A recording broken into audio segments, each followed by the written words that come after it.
नमस्कार मित्रों, भीम भाष्य इस मेरे ऑडियो विजुअल पॉडकास्ट सीरीज में आप सबका तहे दिल से स्वागत है।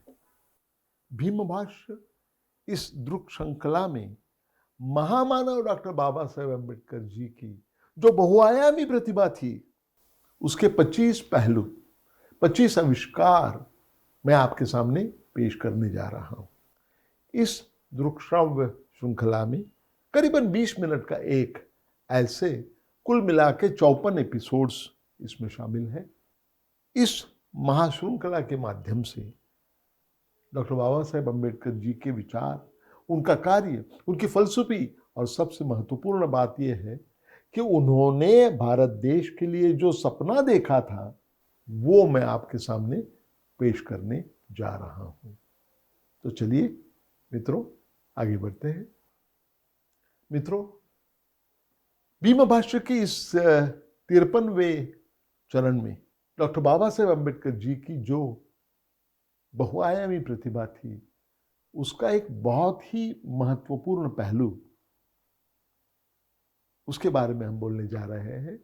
वो पहलू है बौद्ध धम्म चक्र प्रवर्तक डॉक्टर अम्बेडकर। कहा जाता है कि हमारे देश में 1200 वर्ष तक सब जगह पर भारतवर्ष में बौद्ध धर्म का प्रचार और प्रसार हो गया था 1200 वर्षों तक।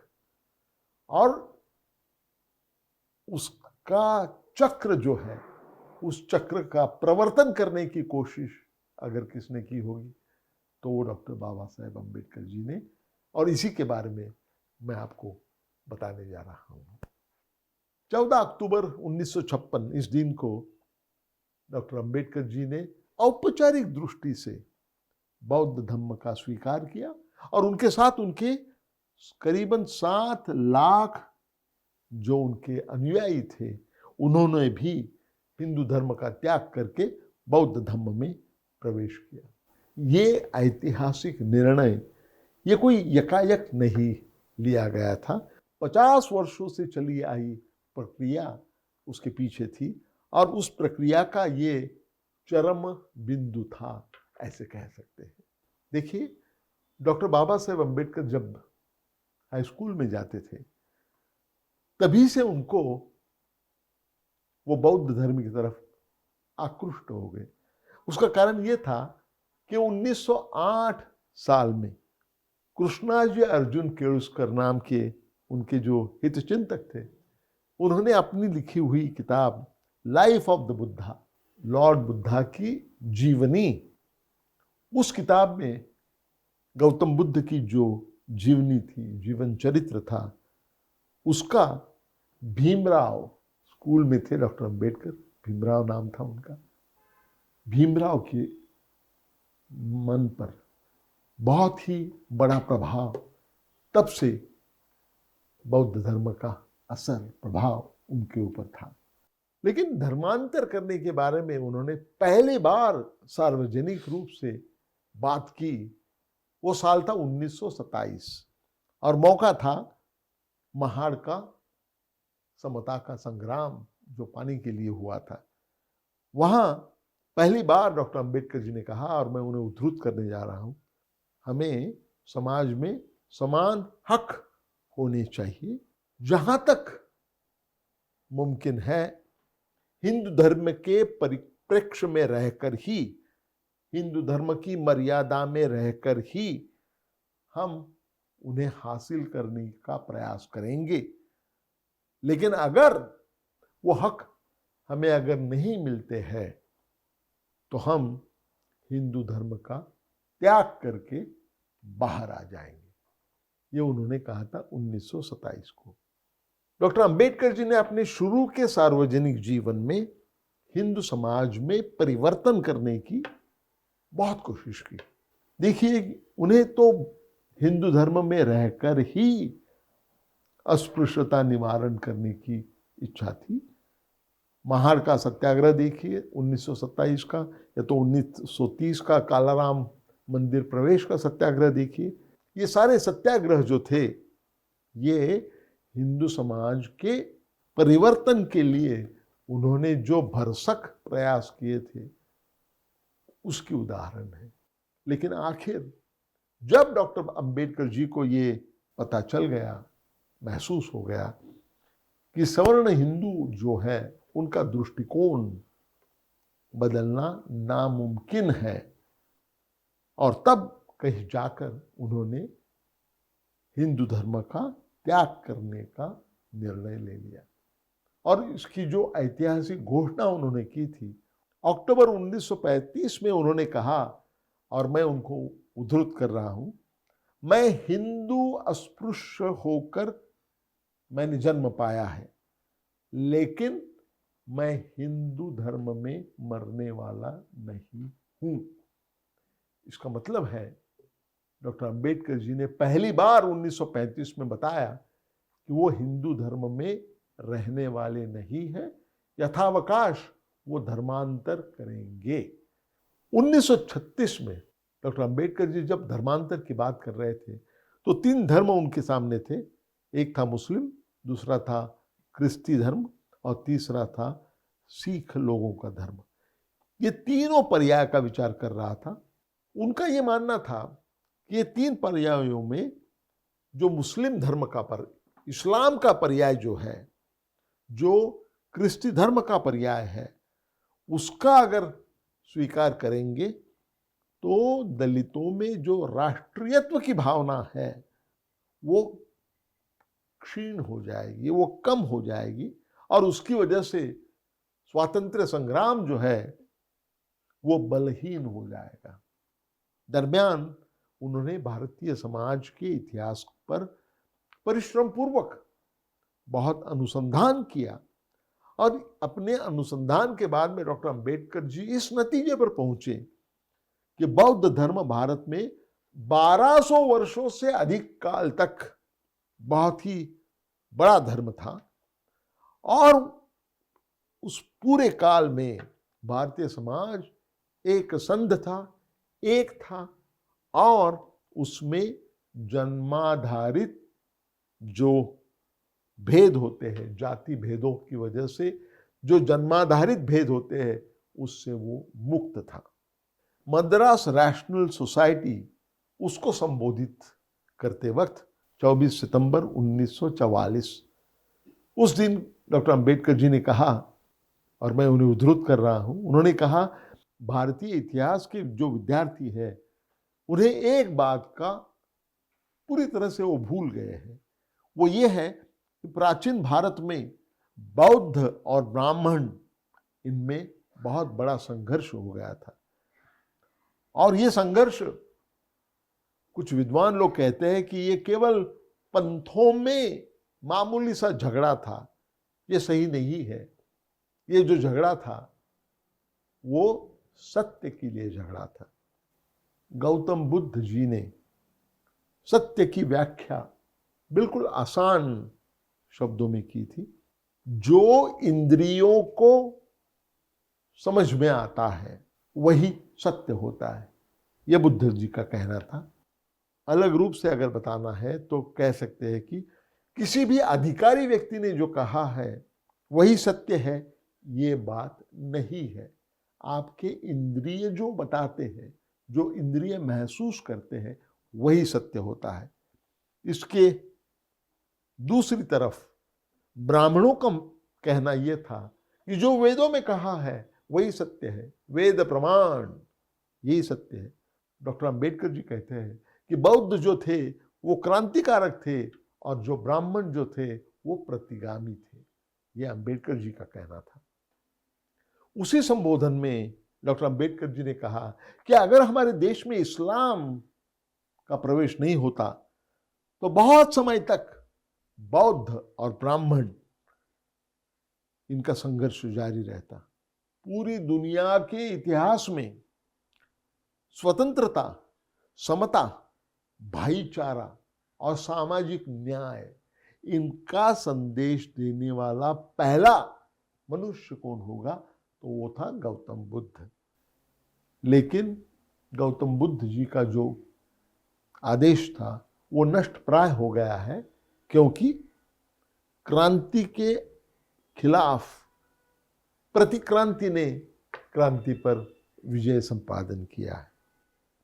आखिर राजनीति, समाज, राज्य शासन, धर्म और बुद्धिवाद, इसमें जिस क्रांति की नींव रखी गौतम बुद्ध ने, वो आगे चलकर नाकामयाब हो गई, क्योंकि धर्म और राजनीति उनको एक साथ लाके चातुर्वर्ण्य ये केवल सामाजिक प्रथा नहीं है, बल्कि राजनीतिक फलसूफी है, ये सिद्ध करने के लिए मनुस्मृति का निर्माण किया गया। इस संपूर्ण कार्यकाल में डॉक्टर अंबेडकर जी के मन में बौद्ध धर्म के प्रति जो प्रेम था वो बढ़ते ही गया। 1940 के दशक में डॉक्टर बाबा साहेब अंबेडकर जी ने बहुत सारे शैक्षणिक संस्थाओं का निर्माण किया। उनके नाम भी आप देखिए, सिद्धार्थ, मिलिंद, ऐसी बुद्ध परंपरा से सुसंगत यही नाम उन्होंने दिए हैं। संविधान सभा में काम करते वक्त बौद्ध धर्म के असंख्य चिन्ह उन्हें भारतीय प्रजासत्ताक में अंतर्भुत करने के काम में वो जुड़ गए। वहाँ उनका इनिशिएटिव था। उदाहरणार्थ अशोक चक्र जो हमारे राष्ट्रीय ध्वज पर है, जैसे कि राजा अशोक, इनके जो सिंह थे, 4 सिंह, उनको राष्ट्रीय मानचिन्ह के रूप में स्वीकार करना और राष्ट्रपति भवन के सामने बौद्ध धर्म में जो तत्व है उसका शिलालेख बनाना, ये कुछ काम है जो उन्होंने संविधान सभा में काम करते वक्त इसको बढ़ावा दिया।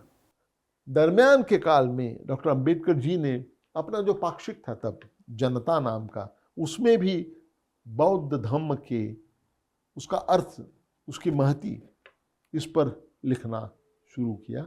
2 मई 1950 इस दिन गौतम बुद्ध जी की 2494वीं जयंती नई दिल्ली यहाँ मनाई गई।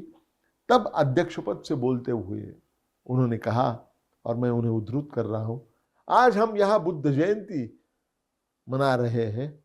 आप सोचिए, करीबन 2500 वर्षों के बाद बुद्ध जयंती मनाई जा रही है। आज तक बौद्ध धर्म की तरफ दुर्लक्ष्य किया गया था, लेकिन अब बुद्ध जयंती का त्योहार मनाया जा रहा है। ये बात असामान्य नहीं है, ऐसे कौन भला कह सकता है। उसी भाषण में आगे चलकर कहा, हम लोगों को निर्णय करना है कि हिंदू धर्म में रहना है या धर्म को बदल देना है। बौद्ध धर्म और हिंदू धर्म, इसमें बहुत फर्क है।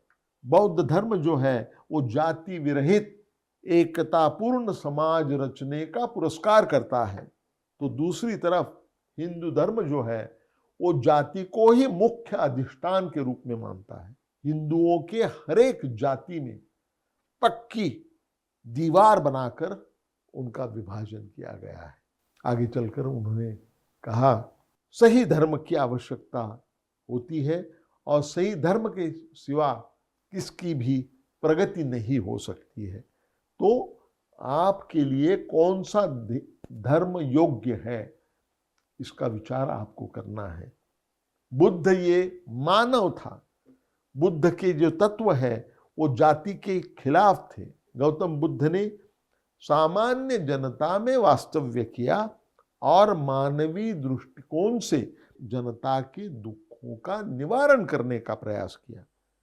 तो आपको पता होना चाहिए कि कौन सा धर्म आपके लिए उपकारक है, लेकिन ये निर्णय आपको लेना है। ये बात तो निर्विवाद है कि ये स्वतंत्रता आपके पास है। उसी साल में 1950 में डॉक्टर अंबेडकर जी ने बौद्ध धर्म के पीछे तर्क शुद्धता है उसका विवेचन करना शुरू किया। उसी वर्ष 26 मई 1950 श्रीलंका में कैंडी इस जगह पर वर्ल्ड फेलोशिप ऑफ बुद्धिस्ट, यहाँ जो सम्मेलन हो गया था उसमें डॉक्टर अंबेडकर जी ने बौद्ध धर्म में अष्टांग मार्ग इस विषय पर विवेचन किया। और इसी विषय पर कोलंबो में जो सम्मेलन हो गया 6 जून 1950, वहाँ डॉक्टर अंबेडकर जी ने कहा, और मैं उन्हें उद्धृत कर रहा हूँ, वैदिक धर्म के प्रचार के बाद में भारत में 3 बार धार्मिक परिवर्तन हो गया है। वैदिक धर्म का रूपांतर हो गया ब्राह्मण धर्म में, और ब्राह्मण धर्म का रूपांतर हो गया हिंदू धर्म में। बौद्ध धर्म का समाज में विविध वर्णों में विभाजन के लिए पूरी तरह से उसके विरोध में बौद्ध धर्म था, और इस चातुर्वर्ण की शुरुआत ब्राह्मण धर्म ने की है। तो फ्रांस के लिए फ्रांस की जो क्रांति थी जितनी महत्वपूर्ण थी, उतनी ही मानव जाति के लिए बौद्ध धर्म का उभर आना ये भी उतना ही महत्वपूर्ण है। आगे चलकर डॉक्टर अंबेडकर जी कहते हैं, आप सोचिए, जो धर्म मानव जाति के कल्याण के लिए सहायभूत हो सकता है, जो धर्म जिसमें मानव मुक्ति का दरवाजा खुला है, जो धर्म जिसमें मानव में भेदभाव नहीं है, समता है, वो धर्म इस संज्ञा को काबिल हो सकता है। जिस धर्म का मूल तत्व ही मानव में भेद करना है, वो धर्म सद्धम्म कहलाने के लायक नहीं है। डॉक्टर अंबेडकर जी कहते हैं, ब्राह्मण धर्म ने मानव समाज में भेद की खाई निर्माण की, और इस धर्म ने महिलाओं को और शूद्रों के बारे में अत्यंत घृणास्पद व्यवहार करने की प्रेरणा भी इस धर्म ने दी। भगवान बुद्ध का जो धर्म है, उसका प्रधान हेतु मानव में समता का निर्माण करने का है। अपने बुद्धि के कसौटी पर घिसकर किसी भी बात का स्वीकार करना या अस्वीकार करना, इसकी स्वतंत्रता बौद्ध धर्म में उपलब्ध है। बौद्ध धर्म का भारत में जो उभर आना और फ्रांस में जो क्रांति हो गई, वो राज्य क्रांति, ये दोनों युगांतकारी महत्वपूर्ण घटना है, ये मेरा मानना है। बौद्ध धर्म के उभर आने के पहले कोई शूद्र व्यक्ति राजा हो सकता है, इसकी कल्पना भी नहीं की जा सकती थी। लेकिन बौद्ध धर्म के उभर आने के बाद में शूद्रों को भी सिंहासन पर बैठने का अवसर प्राप्त हो गया, और सारे देश में सामाजिक समता की स्थिति निर्माण हो गई। गणतंत्रीय राज्य पद्धति ये बौद्ध काल की ही देन है। गौतम बुद्ध के परिनिर्वाण के बाद में ईस्वी सन पूर्व 274 तक बौद्ध धर्म की स्थिति क्या थी, वो जानने के लिए कोई साधन उपलब्ध नहीं है।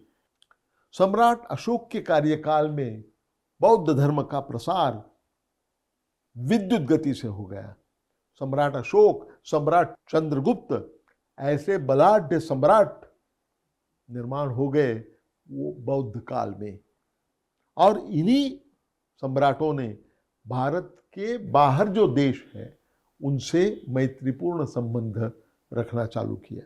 और बौद्ध काल ये ऐसा है कि उसमें स्थापत्य कला, चित्रकला, मूर्तिकला, ऐसे सारी कलाओं का उसमें विकास हो गया। और बौद्ध काल में साहित्य और फलसफी इसमें इतनी प्रगति हो गई थी कि कई देशों के विद्यार्थी भारत में आकर नालंदा, तक्षशिला इन विश्वविद्यालयों में शिक्षा प्राप्त करने के लिए दाखिल हो गए। इसके पहले इतना बड़ा गौरव हमारे देश को कभी भी नहीं मिला था। जुलाई 1951 में उन्होंने भारतीय बौद्ध महासंघ की स्थापना की, और आगे चलकर मई 1955 में यह संघ भारतीय बौद्ध महासभा में रूपांतरित हो गया। 3 अक्टूबर 1954 इस दिन ऑल इंडिया रेडियो पर प्रसारण करते वक्त डॉक्टर अंबेडकर जी ने कहा, और मैं उन्हें उद्धृत कर रहा हूं, मेरी जो सामाजिक फलसफी है वो 3 शब्दों में कही जा सकती है: स्वतंत्रता, समता और भाईचारा। मैंने मेरी फलसफी फ्रेंच राज्य क्रांति जो है वहां से नहीं उठाई है। मेरी फलसफी जो है उसकी जड़ जो है वो राज्य शास्त्र में नहीं है, वो है धर्मशास्त्र में। और मेरे गुरु गौतम बुद्ध, इनकी जो सीख है उनमें से मैंने ये तत्व लिए हुए हैं, और ये तत्वों का मेरे मन में एक विशिष्ट हेतु है, और मुझे धर्मांतर का जो काम है उसे पूरा करना है, ये उन्होंने प्रतिपादन किया।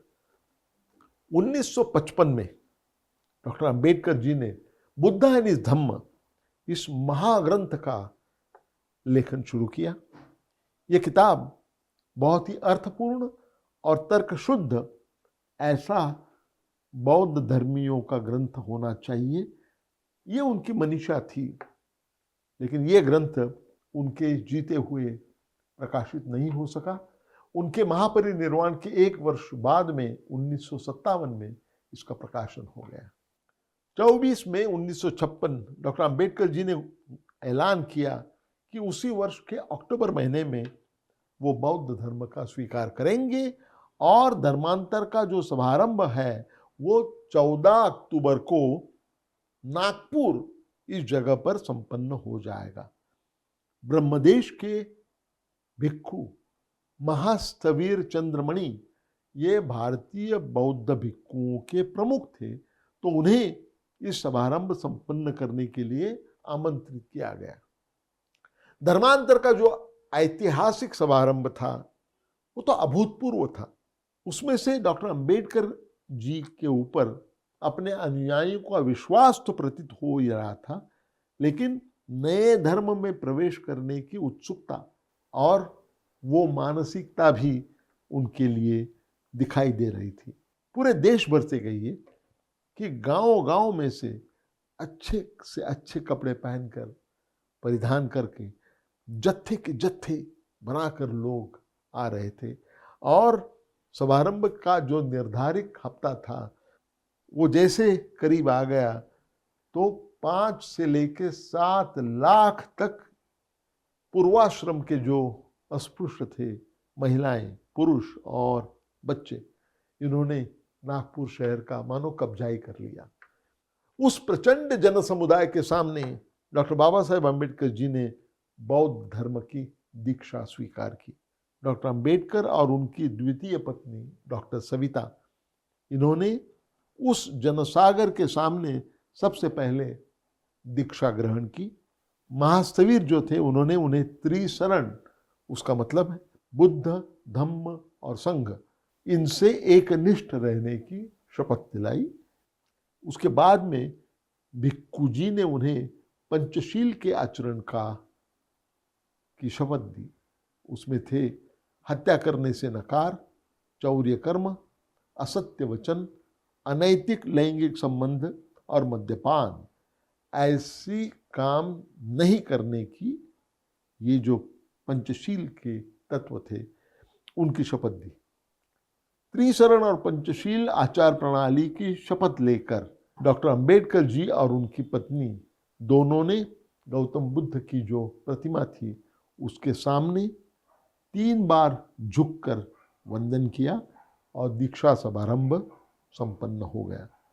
उस समय बोलते वक्त डॉक्टर अंबेडकर जी ने कहा, और मैं उन्हें उद्धृत कर रहा हूं, मेरा पुरातन धर्म जो था वो असमानता और जुल्म, अत्याचार, इसका प्रातिनिधिक था, इसलिए मैंने उसका त्याग किया है। आज मेरा पुनर्जन्म हुआ है। गौतम बुद्ध ने जो दर्शाया है उस अष्टांग मार्ग का मैं कठोर पालन करूंगा। बौद्ध धर्म ये सत्य धर्म है। ज्ञान, सन्मार्ग और दया, ऐसी त्रिसूत्री मार्गदर्शक तत्व है और उसी के अनुरोध से मेरा उर्वरित आयुष्य जो है उसको व्यतीत करूँगा। उसी के साथ डॉक्टर अम्बेडकर जी मुड़ गए और उन्होंने एक अनपेक्षित कृति की। उन्होंने वहाँ जो मौजूद थे वो 7 लाख अनुयायियों को स्वयं उन्हें दीक्षा दी और शांततापूर्ण क्रांति की शुरुआत मानो हो गई। मित्रों, ये जो धर्मांतर का शुभारंभ हुआ वो ऐतिहासिक कैसे है ये हमें समझना जरूरी है। पहली बात तो ये है कि दुनिया के इतिहास में ये अभूतपूर्व था। वैसे दुनिया के इतिहास पर नजर आप डालोगे तो कई बार बड़े पैमाने पर धर्मांतर हो गए हैं, लेकिन हर एक धर्मांतर जो हुआ है वो शस्त्रों के बल पर हुआ है, तलवार के जोरों पर हुआ है या बंदूक के जोर पर हुआ है, या तो पैसों की लालच दिखाकर हो गया है। लेकिन ये ऐसा धर्मांतर था इतने बड़े पैमाने पर, जहां केवल एक व्यक्ति जो महान नेता थी उनके एक कहने पर 7 लाख लोगों ने अपने पुराने धर्म का त्याग कर नए धर्मों में प्रवेश किया। ये उसका ऐतिहासिक महत्व है, जिसमें कोई भी दबाव नहीं डाला गया था, कोई भी प्रभाव नहीं डाला गया था, कोई भी लालच नहीं दिखाई गई थी। इस प्रकार से ये ऐतिहासिक तो था ही, लेकिन ये जो धर्मांतर हो गया वो अभूतपूर्व था। अब सवाल ये उठता है कि डॉक्टर बाबा साहेब अम्बेडकर जी ने बौद्ध धर्म का स्वीकार क्यों किया। उसके 2 कारण हैं। एक कारण तो ये है कि उसके पीछे जो तत्व है, स्वतंत्रता, समता, बंधुत्व या भाईचारा और सामाजिक न्याय, ये तत्व जो कि भारतीय संविधान में भी डाले गए हैं, ये तत्व जिस धर्म में अनिश्चित है उस धर्म का स्वीकार करना ये उनके लिए बहुत ही सहज था। दूसरी बात, डॉक्टर अंबेडकर जी चाहते थे कि जिस भी धर्म का वो स्वीकार करेंगे वो धर्म ये भारत की मिट्टी से निकला हुआ धर्म होना चाहिए, और इसीलिए उन्होंने इस्लाम को नाकारा, इसीलिए उन्होंने क्रिस्ती धर्म जो है उसे नाकारा। आप सोच सकते हैं, अगर अपने सारे पददलित अनुयायियों को लेकर अगर डॉक्टर अंबेडकर जी ने इस्लाम में प्रवेश किया होता, अगर सब मुस्लिम हो जाते, तो हमारे देश में हिंदू मुसलमान का जो बड़ा सांप्रदायिक प्रश्न है उसे क्या हो जाता, इसकी आप कल्पना भी नहीं कर सकते। आखिर में यह भी सवाल पूछा जाता है कि ये इतना सब करने के बाद में जो पूर्वाश्रम के जो अस्पृश्य थे उन्हें क्या फायदा हुआ। उन्हें फायदा ये हुआ कि उन्हें अपनी आइडेंटिटी प्राप्त हो गई, उन्हें अपनी अस्मिता प्राप्त हो गई। और इसका एक उत्तम उदाहरण ये है, अब देखिए 1956 के पहले जब भी दलित समाज में बच्चा पैदा हो जाता था तो उसका नाम रखने के लिए जब जाते थे पुजारी के पास या पुरोहित के पास, वो बताता था, अक्सर बताता था कि उस पर काली छाया नहीं पड़नी चाहिए, इसके लिए उसका नाम आप रखिए दगड़ू, ढोंडू मतलब पत्थर या तो कचरा, ताकि बुरी नजर नहीं लग जाएगी। और वैसे ही नाम रखते थे। आप मुझे बताइए 1956 के धर्मांतर के बाद इस देश में एक भी दगड़ू पैदा नहीं हुआ है, एक भी ढोंडू पैदा नहीं हुआ है, एक भी कचरू पैदा नहीं हुआ है। पैदा हुए हैं मिलिंद, सिद्धार्थ, गौतम, ये पैदा हुए हैं। ये जो मानसिकता में जो अंतर आया है ये धर्मांतर की देन है।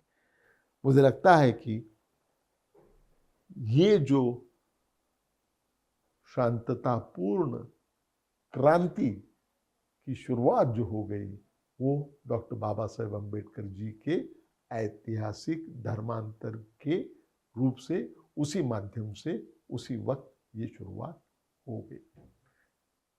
मित्रों, मेरी बात को मैं यहीं पर विराम देता हूं। फिर मिलेंगे हम जल्द ही। तब तक के लिए आज्ञा दीजिए। धन्यवाद। नमस्कार।